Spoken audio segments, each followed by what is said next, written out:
Thank you, Mr. Chairman. Mr. Fifi,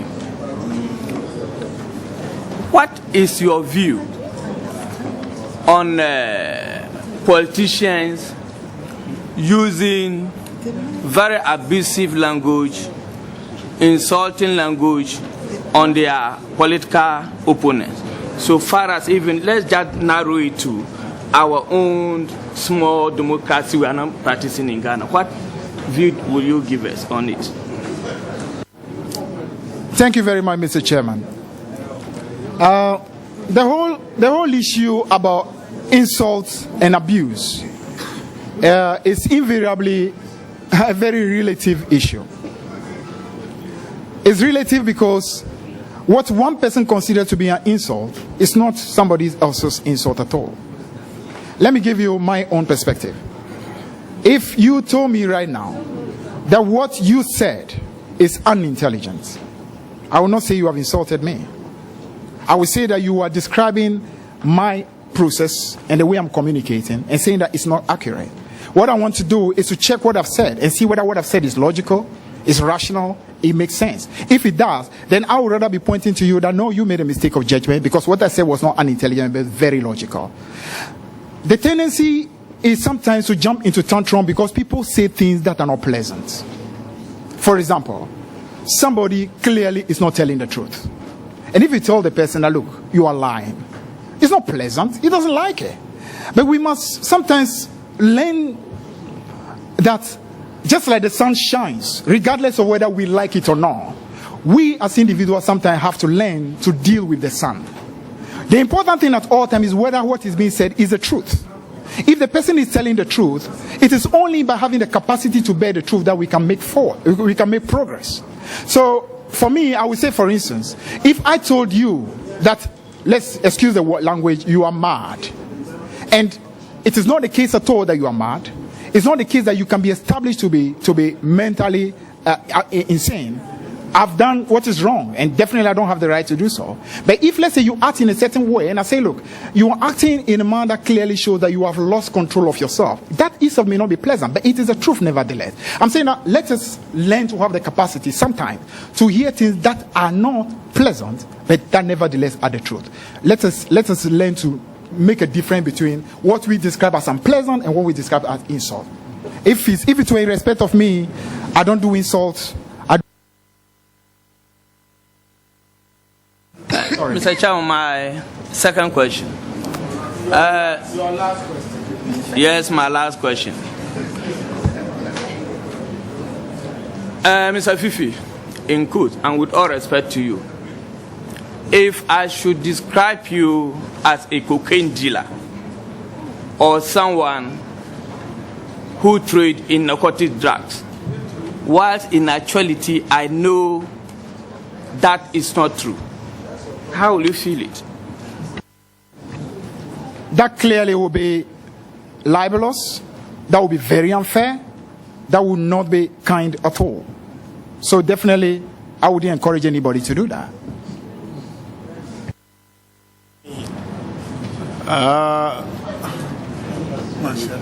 Honorable Member for Mansia. One question.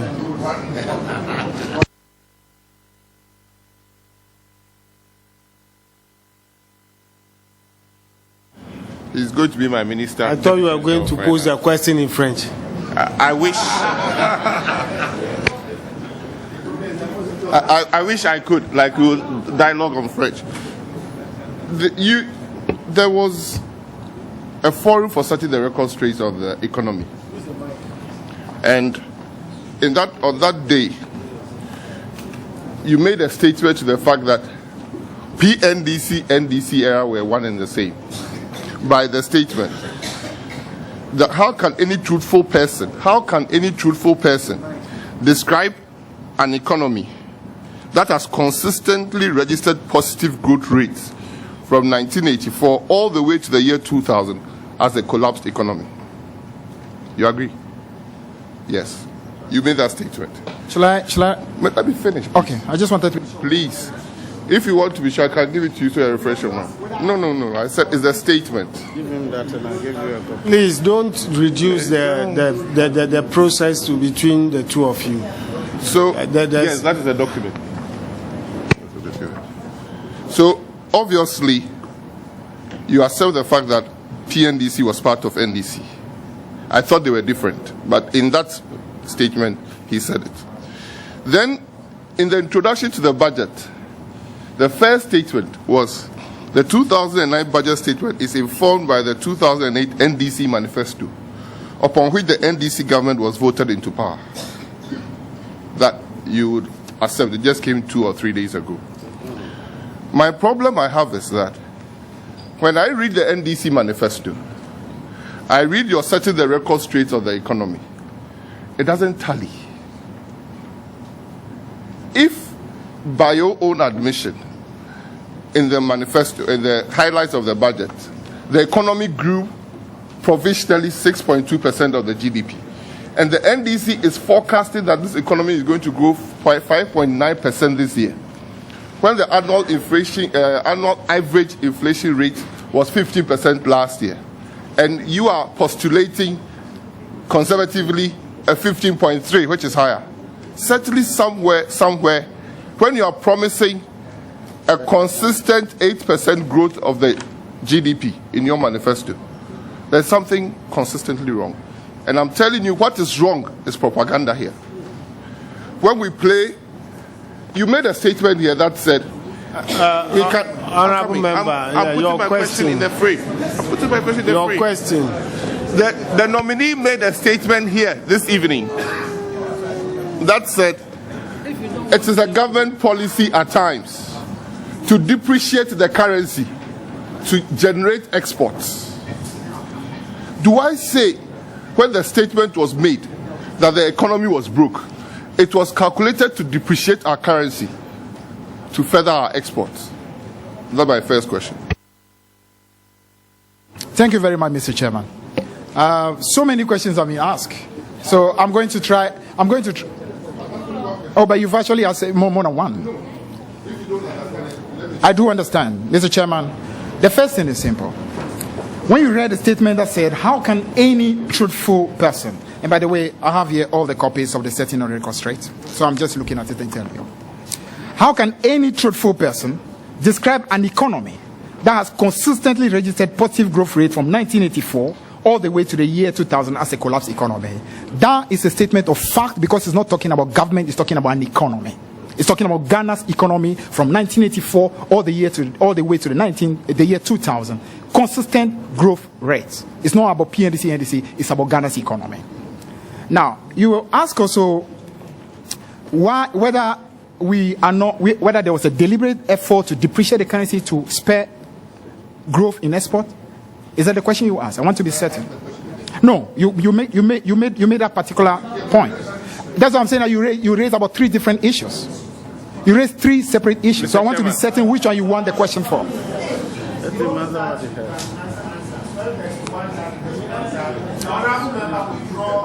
Okay. The honorable member will draw your attention to. So those ones that you can answer. If there is one that you've left, I will give the opportunity for him to fill in so you can answer that one.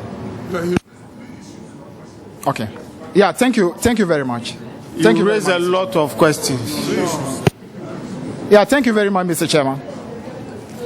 Thank you very much, Mr. Chairman. Now, when you're talking about a deliberate process of, as it were, bringing down the value of your currency, the word for it is devaluation, not depreciation.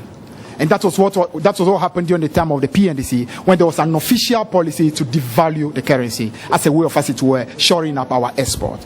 Now, subsequent to after the ERP process, when we started having what you call the flexible exchange rate system, it's a basic issue of the price. When your exports are not able to compete properly with the amount of import you bring in, your currency depreciates. And that is what I said had happened. All I said is that it's sometimes a process of correction. where sometimes, as a result of injection flow, in donor inflows and so on, we are able to, as it were, hold our currency almost at par.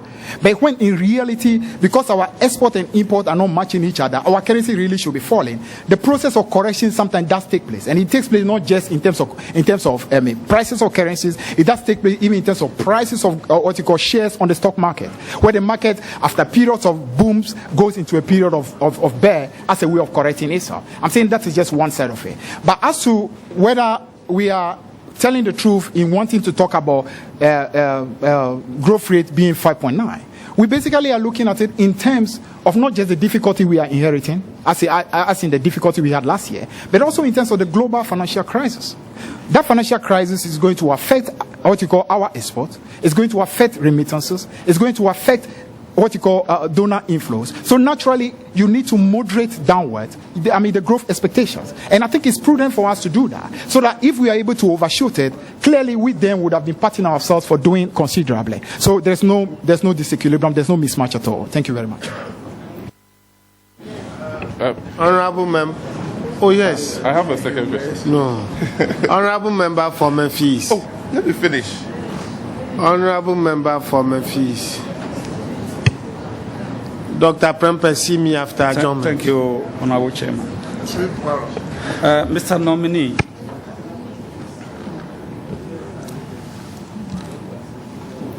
last year in November, when the price of crude oil came down from $147.27 per barrel to $70 per barrel, and then government reduced the price of petroleum products by 8 to 13%. You had a press conference and indicated that the reduction was largely a token, and you were demanding that the price of petroleum products should be reduced down not less than 30%, and you were even emphatic that it should be reduced to 54,000 cedis, old Ghana cedis. Today, the new regime, the NDC government, has reduced the price as proposed. Of course, we've proposed to reduce the price of petroleum products. Do you still stand by your position that the prices of petroleum products should be reduced down to 54,000 old Ghana cedis? That's 54 pesos. Thank you very much, Mr. Chairman. It is not the case at all that the NDC Forum for Setting the Record Straight held any press conference or issued any statement that said what you just stated. We at no point ever in any press conference stated that the price should be reduced to a particular quantum. What we said was that the reduction of the price after the parliamentary victory of the NDC in the first round, it could clearly be seen for what it was. It was a political ploy. It was a desperate act of the NPP to try to woo the electorate in order to be able to win vote. And we stated that unambiguously, and I still stand by it. Now, let me. Oh, I'll give you. No, please. No, then I won't be fair to. Are you listening? Then I won't be fair to the honorable member for Manshia. You see, when we are getting to a certain level, let us give the chance to the leadership here. If you have any question, let them. Yes, it will not be fair. It will not be fair. To ask one question. No, there's no fairness in. Look, please. No. He is saying it. He is saying it. Honorable member for Memphis. Honorable member for